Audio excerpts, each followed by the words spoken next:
technical editor at Microwave Journal, here at the 2018 European Microwave Conference in Madrid. I'm here with my colleague, Mike Hallman. Mike, thanks for joining us. Thank you for having me. Normally we would have Pat Hindle for this special Frequency Matters episode from the show. Unfortunately, Pat's mother is ill, so he could not make the trip. So we send our thoughts and prayers to Pat and his family. So this is the first time in the 20-year history of the European Microwave Week that the show and conference is being held in Madrid, Spain. Interestingly, it set records.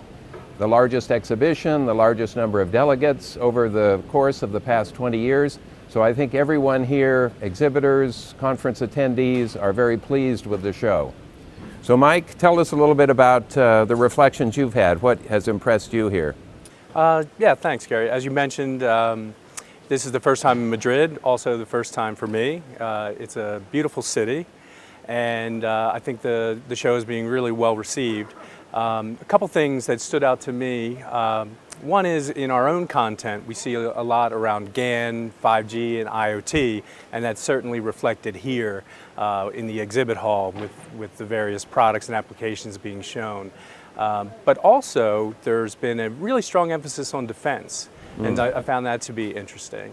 Not only in the conference with the Defense Space Security Forum, but also in the exhibitors' booths with the content that they're showing. So you've been to the last several European microwave shows. Anything in particular different this year versus past years? I wouldn't say that was different, but you mentioned record setting, and so I was in London 2 years ago, and it set a brand new record for both exhibit space as well as attendance. And following the next year in Nuremberg, there was a new record set for booth space. And then again here, as well as you mentioned, a new record for the number of delegates. So this event has really been on an upward trend and has become a must event for the exhibitors in our market space. Well, you mentioned the Defense, Security, and Space Forum, which has been an event that we've participated in each year. And some of the highlights from that this year focused on the UAV market. And we had some interesting industry perspectives. Of course, Strategy Analytics typically does a sort of a market overview over lunch, and that was very successful, I think. And then we had presentations from Corvo, from Rohde & Schwarz, and also two from Leonardo that covered the aspects of how UAVs are being commercialized, but also the threat that they sometimes pose. So that was interesting. You were at the session as well. Yeah, and it was a very active session, as well as the talks and the presentations, and then also active networking with the Lunch and Learn with Strategy Analytics, and a very nice cocktail reception at the close. Right, that was nice. And then one of the other highlights for me, as you know, I facilitated a panel session on what's the best semiconductor technology for 5G. We had a very spirited discussion arguing GaN versus silicon versus gallium arsenide. We had 6 participants, Global Foundries, we had Tower Jazz and Sivers IMA that were kind of representing the silicon side.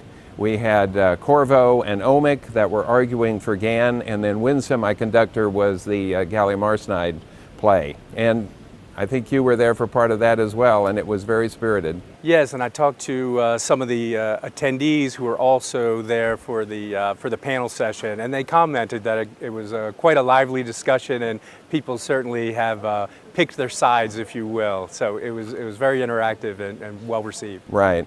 And then you mentioned a strong defense market. I noticed that as well. And then the other thing is the 5G market is starting to roll out. In the US, you have at millimeter wave frequencies, predominantly 28 gigahertz, and a lot of sub-6 gigahertz work taking place. It looks like China may be the first, but certainly South Korea and Japan are in the play as well. Talking to some of the power semiconductor companies here, they're all gearing up for what they think is going to be a huge ramp and hoping that they have the capacity to support it. Yeah, and I saw the same, and there was a particularly strong focus on radar applications for both threat detection and target acquisition. Right. So I think that is a good summary of the show. We do want to mention a little bit of strangeness, if that's the correct word. Unfortunately, this is the first year we did not have Richard Mumford with us. Richard was our international editor and passed away very unexpectedly in May, and he was always a dominant presence at this show, certainly the core of the Microwave Journal team, so we miss his spirit and his presence here. Agreed. Richard was a great friend and colleague and industry luminary in the media space, and he was sorely missed here, as is our colleague Pat, who I also send my thoughts and prayers to him and his family. Yeah.